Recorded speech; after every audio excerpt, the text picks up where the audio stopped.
With 2046 BCE, the death of Shulgi, perhaps the greatest of the line of Ur-Nammu, passed away, leaving a powerful and flourishing empire in the hands of his son, Amar-Sin.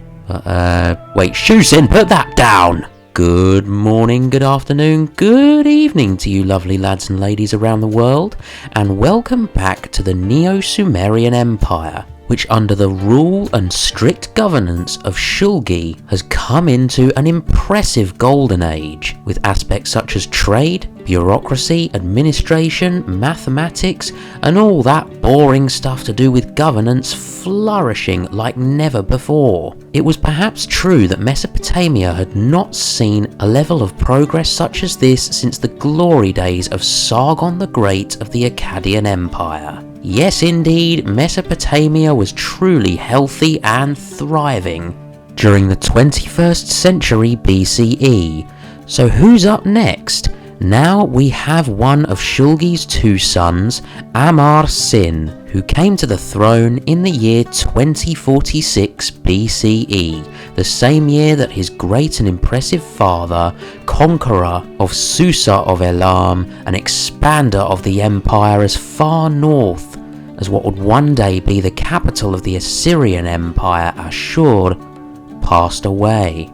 And of course, what throne ascension wouldn't be complete without the consolidation of rule somehow? And Amar-Sin did this by renewing Sumerian control over the far northern province of Ashur by directly appointing new governors to administer the brand new territory. And although this was perhaps when the Neo-Sumerian Empire was at its most powerful, Amar-Sin's reign appeared to be one largely of maintenance and a few border conquests here and there, particularly with two peoples neighbouring this burgeoning empire, the Elamites and then nomadic peoples that we now know as the Amorites. With the Elamites in the east and the Amorites in the west, the Neo-Sumerian Empire was sandwiched between these two peoples.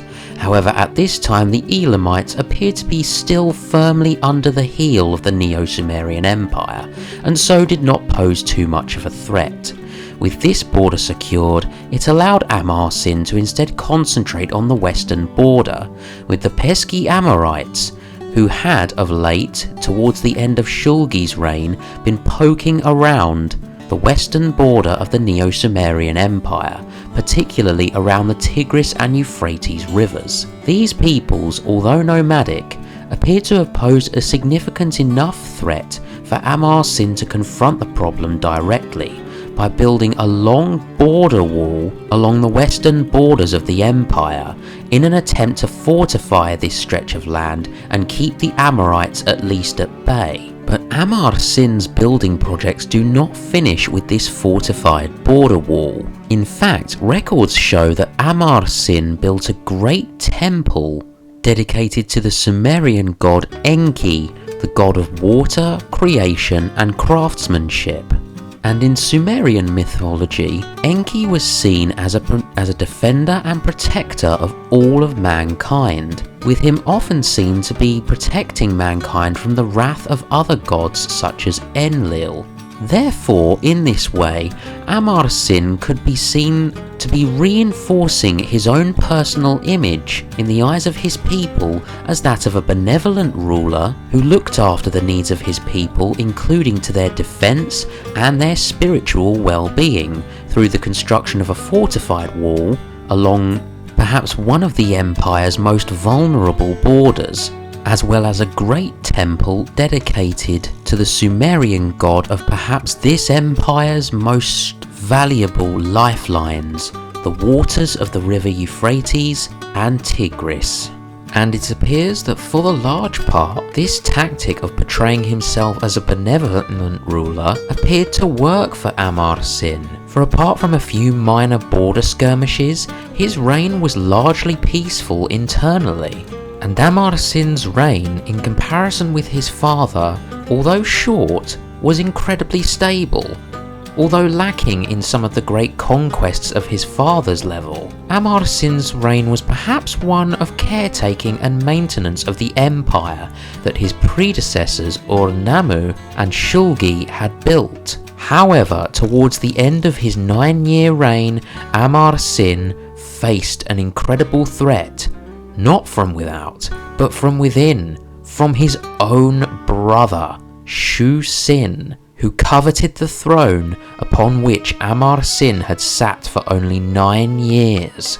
And so, sometime between the years 2039 and 2037 BCE, Shu-Sin with his base of support struck and attempted to overthrow his brother in a coup d'etat. However, this was reportedly crushed, for at some point within these years, perhaps 2039 BCE or later, Amar-Sin hosted a grand banquet within the city of Ur, inviting military officials and governors from all across his empire to reaffirm their oath of loyalty to him. And although the details of this banquet are a bit scarce, it's probably safe to assume, due to the nature of Bronze Age politics, that these oaths were perhaps sworn under pain of death. But these oaths would not have to hold out for long, for in 2037 BCE, Amar-Sin suddenly died, with some sources claiming he died of natural causes. However, due to the recent political upheaval within the Neo-Sumerian Empire, it is highly likely that he was assassinated by his brother or one of his brother's conspirators. And so, in the year 2037 BCE, Amar-Sin's brother, Shu-Sin, ascended to the throne.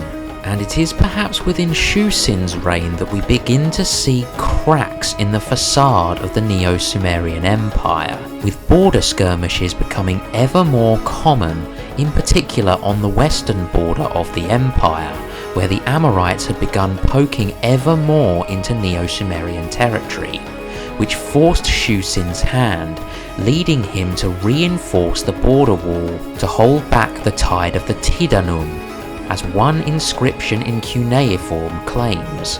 Furthermore, it is within Shu-Sin's reign that some far-flung provinces of the empire began to sense blood in the water, and so were more than eager to try and jump ship from the seemingly fragmenting empire. And one area of the empire, a city-state under the thumb of the Sumerians known as Simanum, sensed its chance and rose up in rebellion against the rule of Shu-Sin, whereupon the king of Ur gathered his forces in 2036 BCE and marched upon this rebellious city-state to the northeast.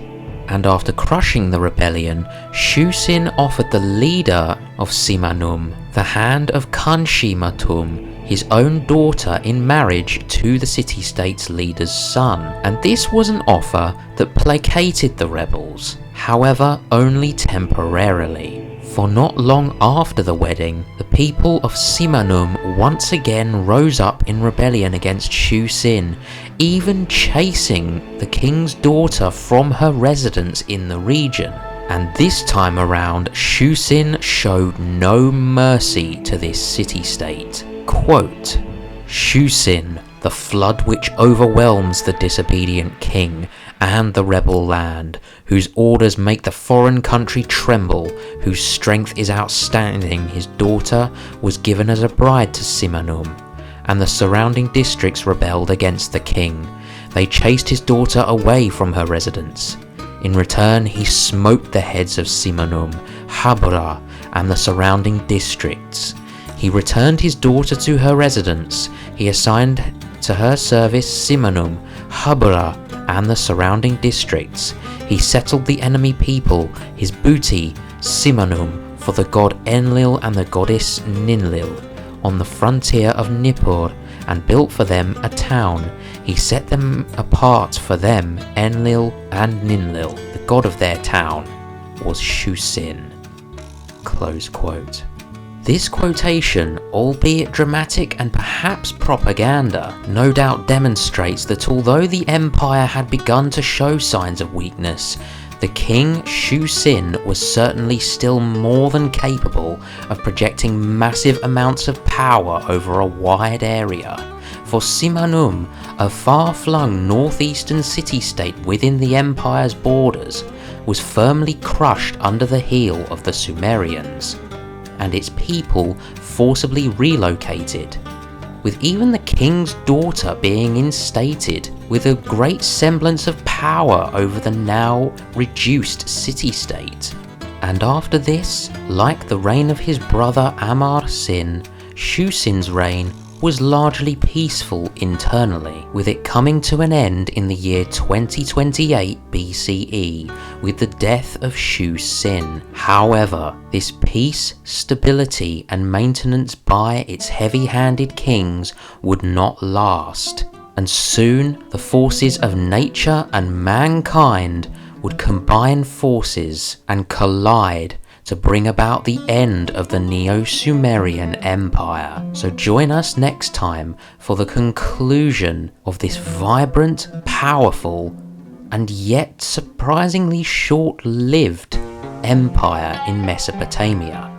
So, if you enjoyed this video, perhaps consider leaving a like and make sure you're subscribed so that you don't miss out on any future updates concerning the history of our world and its cultures as part of the Grand Portfolio.